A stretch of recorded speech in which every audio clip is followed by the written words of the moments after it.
ওই আমার বাংলার যুবকেরা, ওই আমার বাজানরা, ও আমার পর্দার মা ও বোনেরা, এই যে দেখতে পারছেন কত গাড়ি বাড়ি, কত বাড়ি রে, কত শিল্প কারখানা, কত মেল কারখানা। দর্শক বন্ধুগণ, ও বন্ধুগণ, দেখতে পারছেন বাইরে একটা কথা মাথায় রেখে চলবেন, আমার কথাগুলো খেয়াল করে শুনবেন রে ভাই।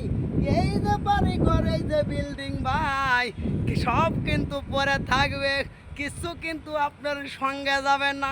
এই কারণে আমি পাগলা বলছি বাইরে এখন আর সময় আছে সিটারি বাটপারি, সিটিং বাজি, প্রতারণা, চুরি ডাকাতি, সিটারি বাটপারি সব পদত্যাগ করে দেন।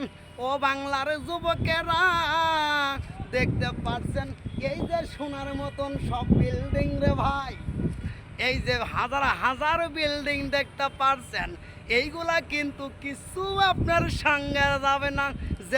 যেদিন আজরাইল আসি আপনার সামনে খারাপ বেরো ভাই, সেদিন কোনো এমপি মন্ত্রী, কোনো ব্যারিস্টার, কোনো জজ উকিল কিন্তু চলবে না, কারোর সুবিরেশ কিন্তু চলবে না। সেদিন কিন্তু আপনাকে জম্মের ধরা ধরবি, ধরে সারি পাশার ফাল লাত্তি দিয়া, বুকের পাড়া দিয়া জানটা হঠাৎ করে কবেজ করেলি, আজরাইল চলে যাবি আরো সেরে ময়দানে।